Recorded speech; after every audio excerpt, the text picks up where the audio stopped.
کہ آپ نے پاکستان کے میڈیا کے اندر یہ بحث سنی ہے کہ ایک طرف یہ خبر سامنے آتی ہے کہ اسرائیل صومالی لینڈ کو آزاد ملک اور ایک ریاست کے طور پر تسلیم کرتا ہے، دوسری سائڈ کے اوپر فوری طور پر متحدہ عرب امارات اور سعودی عرب یمن کو لے کر آمنے سامنے آ جاتے ہیں۔ یہ دونوں خبریں آپس میں ایک ساتھ کیسے جڑی ہوئی ہیں؟ متحدہ عرب امارات اور اسرائیل کے کس ممکنہ نقشے سے متعلق پوری دنیا باتیں کر رہی ہے؟ آخر پورا ماجرا کیا ہے؟ یہ میں آپ کے سامنے رکھوں گا آج کے اس ویڈیو میں۔ السلام علیکم، آج تاریخ ہے 31 دسمبر 2025 اور میں ہوں رضا عباس۔ آپ سے درخواست کے ویڈیو کو لائک اور چینل کو سبسکرائب ضرور کیجئے گا۔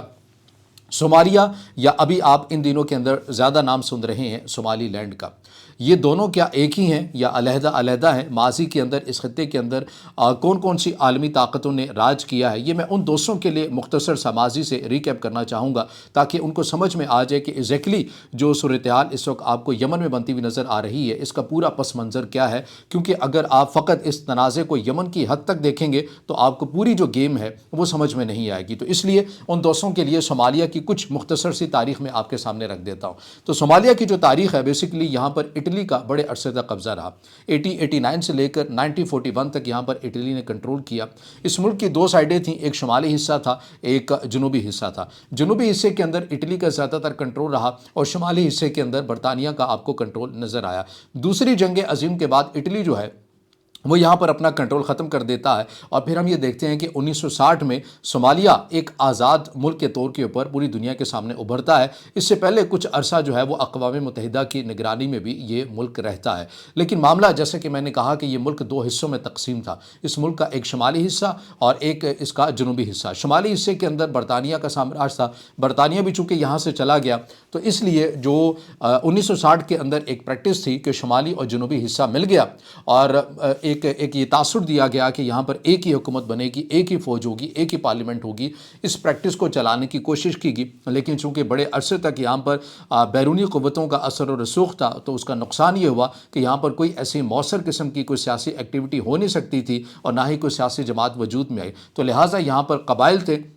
اور ہر قبائل یہ سمجھتا تھا کہ وہ طاقت کے بلبوتے پر اسی کا اقتدار ہونا چاہیے۔ اس کا نتیجہ یہ نکلا کہ جو شمالی لینڈ تھا، جو شمالی حصہ تھا صومالیہ کا، وہ علیحدہ ہو جاتا ہے اور باقی کا جو ملک ہے وہ علیحدہ ہو جاتا ہے۔ یہ جو شمالی حصہ صومالیہ سے الگ ہوتا ہے، یہ اپنی علیحدگی کا اعلان کرتے ہیں 1991 کے اندر۔ انہوں نے باقاعدہ اعلان کیا کہ ہم صومالیہ کا حصہ نہیں ہیں، ہمیں علیحدہ سے صومالی لینڈ بحیثیت ملک تسلیم کیا جائے، لیکن پوری دنیا کی طرف سے انہیں تسلیم نہیں کیا جاتا۔ انہوں نے اپنی فوج بنائی، انہوں نے اپنے الیکشن کروائے، اپنا ایک حکمرانی کا ایک نظام بنایا، پورے قوانین بنائے، یہ تمام چیز اور اپنی کرنسی بھی بنائی۔ یہ تمام چیزیں اسی حساب سے لے کر چلتے ہوئے نظر آ رہے تھے۔ اب انہیں پوری دنیا کی طرف سے تسلیم نہیں کیا گیا، جبکہ اس کے مقابلے میں جو صومالیہ ہے، مرکزی جو صومالیہ ہے، اسے متعدد جو ممالک ہیں وہ تسلیم بھی کرتے ہیں اور ان کے ساتھ تعلقات بھی ہیں۔ ترکی کے بھی تعلقات ہیں، UN بھی ان کو ایکسیپٹ کرتا ہے اور دیگر دنیا کے ساتھ بھی ان کے روابط ہیں۔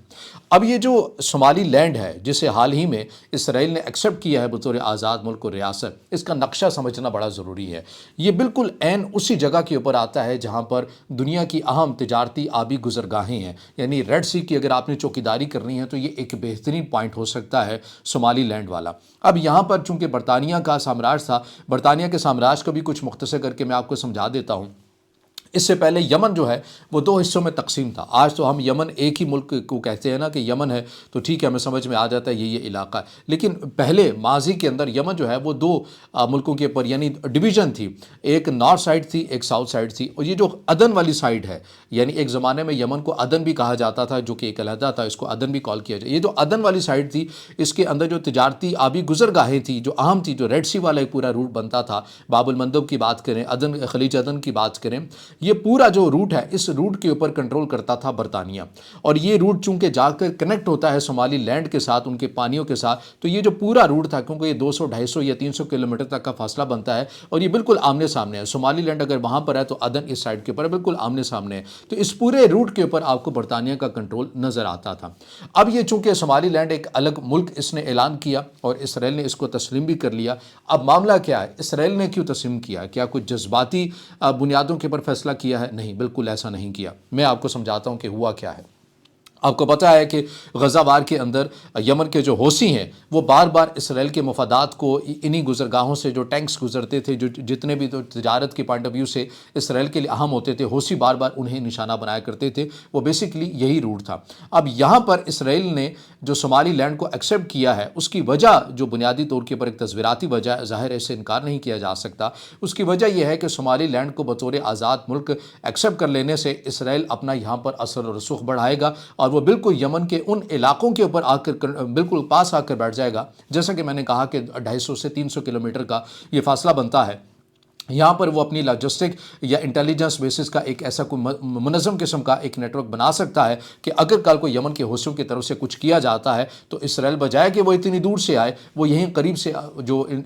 یمن کے حوثی ہیں ان کے اگینسٹ کوئی ممکنہ طور کے اوپر کارروائی بھی کر سکتا ہے۔ اور یہی وہ وجہ ہے کہ یمن کے حوثیوں کی طرف سے فوری طور کے اوپر رد عمل بھی سامنے آیا۔ جیسے یہ خبر سامنے آئی نا کہ اسرائیل نے صومالی لینڈ کو بطور آزاد ملک اور ریاست کے طور پر تسلیم کر لیا، تو جو یمن کے حوثی ہیں ان کی طرف سے یہ کہا گیا کہ اگر اسرائیل نے یہاں پر اپنی کوئی ملٹری بیس بنائی تو وہ ہم اسے اپنا ٹارگٹ ہی سمجھیں گے۔ تو یعنی جو عالمی منظرنامے کے اندر جو گیمیں ہیں، جو چیزیں ہیں، جو کردار ہیں، وہ بخوبی جانتے ہیں کہ ممکنہ طور کے اوپر مڈل ایسٹ کے اندر کون سی جو کھیل ہے وہ کھیلنے کی کوشش کی جا رہی ہے۔ اچھا، یہاں پر بڑی ایک باریک واردات بھی ہے، اور بڑی باریک واردات یہ ہے، جیسا کہ میں نے کہا کہ صومالی لینڈ کو کوئی بھی ملک ایکسیپٹ نہیں کرتا، پوری دنیا ایکسیپٹ نہیں کرتی، سوائے ابھی جو لیٹسٹ ہیپننگ ہوئی ہے کہ اسرائیل نے اس کو تسلیم کر لیا ہے بطور آزاد ملک۔ لیکن متحدہ عرب امارات جس نے صومالی لینڈ کو ایکسیپٹ نہیں کیا، لیکن بہت عرصے سے ایک فضائی اڈا صومالی لینڈ میں، یہاں پر جو صومالی لینڈ کا ایک اہم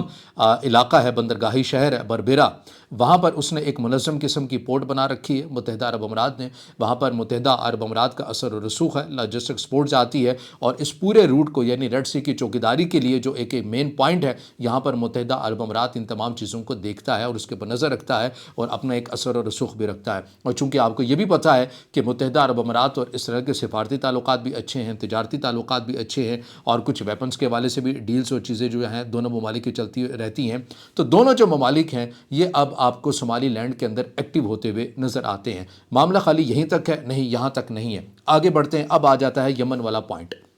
معاملہ یہ ہے کہ جیسے میں نے کہا کہ یہ جو صورتحال ہے یہ سیدھی جاتی ہے عدن تک، اور جو صومالی لینڈ ہے اور جو بربرا جو پورٹ ہے ان کی، جو صومالی لینڈ کا ایک اہم جو شہر ہے جہاں پر متحدہ عرب امارات نے اپنا فضائی اڈا بھی بنایا ہوا ہے، یہاں پر اور اس کے بالکل آمنے سامنے ہے یہ جو یمن کا وہ علاقہ جو حوثیوں کے کنٹرول میں ہے۔ عدن کی بات کریں، عدن سے آپ یہ تو نہیں کہہ سکتے کہ ایک لانچ پیڈ ہے کہ یہاں سے حوثی حملہ کرتے ہیں۔ البتہ کچھ تجزیہ کار مبصرین کے مطابق کہ جو یمن کے حوثی ہیں وہ اسی عدن والی پورٹ سے جتنی بھی انٹیلیجنس معلومات لینی ہو وہ یہاں سے لیتے ہیں۔ ان کے جاسوسی کے کچھ جو انہوں نے نظام بنایا ہوا ہے وہ یہاں سے معلومات تمام تر لیتے ہیں، لیکن وہ الحدیدیہ کو استعمال کرتے ہیں، المخا کو استعمال کرتے ہیں، حملوں کے لیے وہ دیگر پورٹس کو استعمال کرتے ہیں۔ اب جو پلاننگ ہوتی بھی نظر آ رہی ہے آپ کو ممکنہ طور پر کہ متحدہ عرب امارات کی، چونکہ ہم اس سے پہلے بھی تواتر کے ساتھ آپ کو بتا چکے ہیں کہ 2 سے 2.5 دہائیوں پہلے آپ یہ کہہ لیں کہ یہ سالوں پہلے کہہ لیں یا کئی سال پہلے کہہ لیں کہ متحدہ عرب امارات نے جو اپنی پلاننگ تبدیل کی ہے کہ میں نے عرب دنیا کا سنگل ایک بادشاہ بننا ہے، میں نے سعودی عرب کا اس طرح اثر و رسوخ ہے اس کو کم کرنا ہے، یہ تاثر ہے، ایسی حکمت عملی بتاتی ہیں، اور اس کو میں نے کس ذریعے سے کرنا ہے، تمام جو اہم جو تجارتی آبی گزرگاہیں ہیں جو ان کے اوپر میں نے اپنا کنٹرول کرنا ہے، اور یہ اسی کنٹرول کی پالیسی ہے جو آپ کو صومالی لینڈ کے اندر ایکسیپٹ نہ کرنے کے باوجود بھی جو متحدہ عرب امارات کی صومالی لینڈ کے اندر ایک فضائی اڈا موجود ہے، وہاں پر تمام چیزوں کو مانیٹر کرتا ہے، یہ اسی کا حصہ ہے۔ اب متحدہ عرب امارات یہاں تک نہیں رہنا چاہتا، وہ پورے ریڈ سی کے اندر اپنا ایک کنٹرول سنبھالنا چاہتا ہے، پورے راستے کی نگرانی کو وہ اپنے کنٹرول میں لینا چاہتا ہے، پوری سیکیورٹی کو، اور اس کے ساتھ اسرائیل جو ہے وہ یو اے ای کے ساتھ دونوں ایک اچھے تعلقات بھی ہیں۔ اب یو اے ای اس پورے معاملے کو لے کر آنا چاہتا ہے یمن تک، اور یمن کی وہ اہم بندرگاہیں جو اس تمام روٹ کے اندر آتی ہیں، چونکہ یہ باب المندب کی بات کریں، خلیج عدن کی بات کریں، دیگر اہم جو بندرگاہیں ہیں جو ایس ٹی سی کے کنٹرول میں بھی ابھی تک جا چکی ہیں، ان تمام بندرگاہوں کے اوپر اپنا یو اے ای کنٹرول کرنا چاہتا ہے، اور اس پوری جو تجارتی آبی گزرگاہیں ہیں اس کے اوپر وہ مکمل اپنا کنٹرول کرنا چاہتا ہے، اور اس پورے راستے کو وہ خود سے مانیٹر کر کے سیکیور کرنا چاہتا ہے۔ یہ یو اے ای کی پلاننگ ہے، اور اس کے بظاہر ہے کوئی مفت میں تو معاملہ ہے نہیں ہے۔